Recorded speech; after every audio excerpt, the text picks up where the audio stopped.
his hand, he can live another day to go and get another piece of fruit, or he'll overcome that trap. But our leaders are those same old traps we get caught up in from generation to generation. Oh boy, that was a mouthful. Our leaders are those old traps we get caught up in from generation to generation. And we see that in Jeremiah 29, 9 through 14. They are prophesying lies to you in my name. I have not sent them, declares the Most High. This is what the Most High says. When 70 years are completed for Babylon, I will come to you and fulfill my good promise to bring you out back to this place. For I know the plans I have for you, declares the Most High. Plans to prosper you and not to harm you. Plans to give you a hope and a future. This sounds like something new, don't it? Then you will call on me and I will come and pray to me and I will listen to you.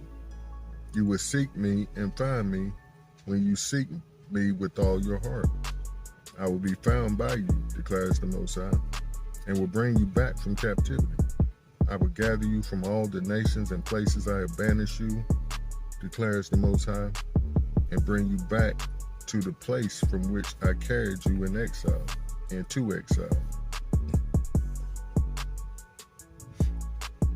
Now that said a whole lot in that script right there. Not only does he tells us that just like he has done for the generation before us, if we'll let go of the old and come on into the new, then he'll take us out of the exile we've been put in this time, this 400. They had 70 at that time, and they started reading the books and saying, uh-oh, the 70 years are up. Pardon me. And just we spoke about in the prior recording, folks will hurry up and use that script about well, it says to prosper the city we've been exiled to, and to have babies and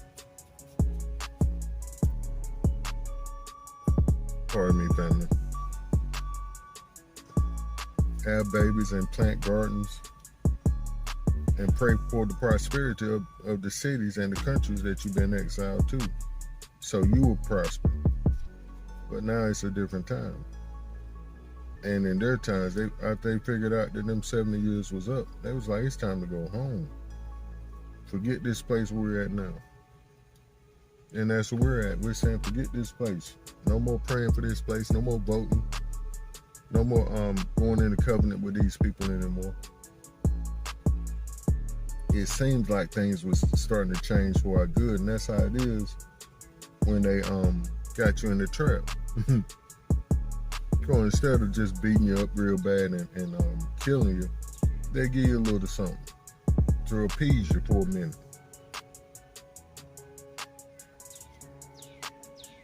But the Most High says, I have plans to prosper you and not to harm you. Plans to give you hope and a future.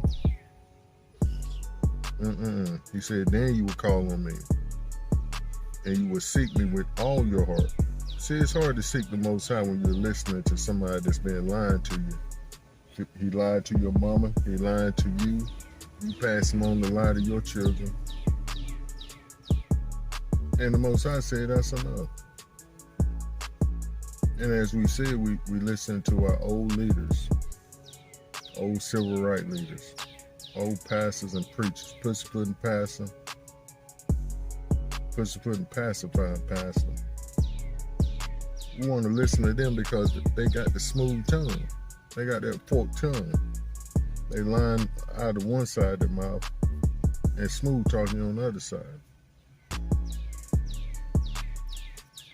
But the whole point is the Most High sits high and looks low, and have seen and continue to see, as the text says here in Exodus 3, 7 through 10.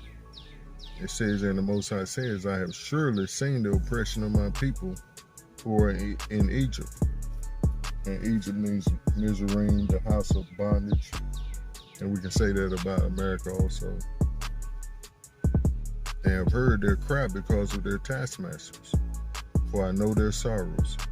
So I have come to deliver them out of the hand of the Egyptians, and to bring them up from the land of from that land to a good and large land, to a land flowing with milk and honey, to the place of the Canaanites and the Hittites and the Amorites and the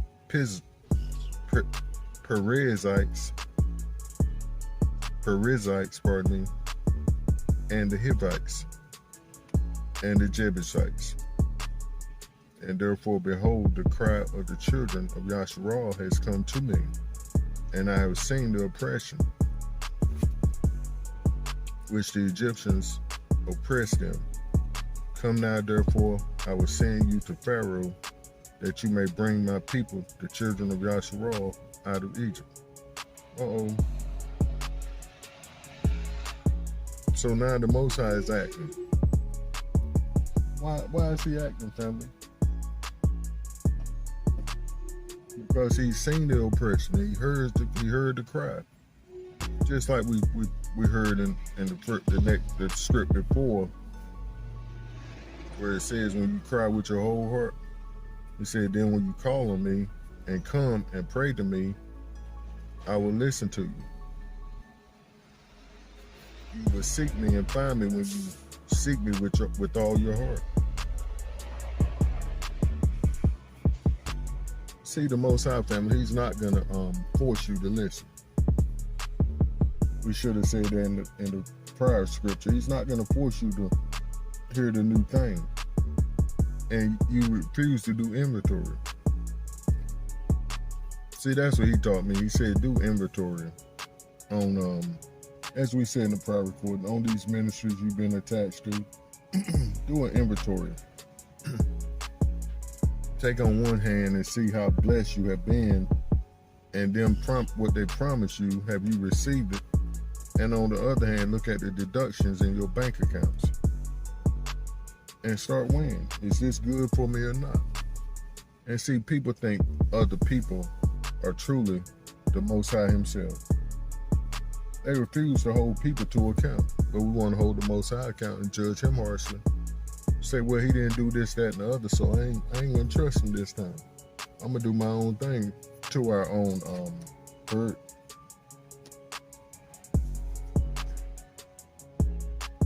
But we saw there in the last script, he sits high, looks low, and have seen, and continues to see. Now he's asking us, here's the new thing, can you see it? And we see that in Isaiah 43, 15 through 25. I am the Most High, your Holy One, the Creator of Yasharal, your King. Thus says the Most High, who makes a way in the sea and a path through the mighty waters, who brings forth the chariot and horse, the army and the power. They shall lie down together. They shall not rise. They are extinguished. They are quenched like a wick. Who we talking about, family? He talking about Pharaoh and his boys. He turned off their fire. He said it's quenched like a wick. Do not remember the former things, nor consider the things of old.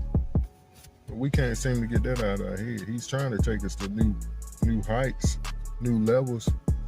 I got a sister over there at Unity as One Forever. She was speaking on going from faith to faith, to glory, from one height to the next height with the Most High. And that's what we're talking about today, the new thing. All things new. Do not remember the former things, nor consider the things of old. Behold, I will do a new thing.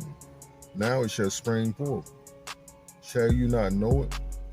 I will even make a road in the wilderness and rivers in the desert. Oh, family, now he's talking about doing things that's never been done before. Miracles, signs, and wonders.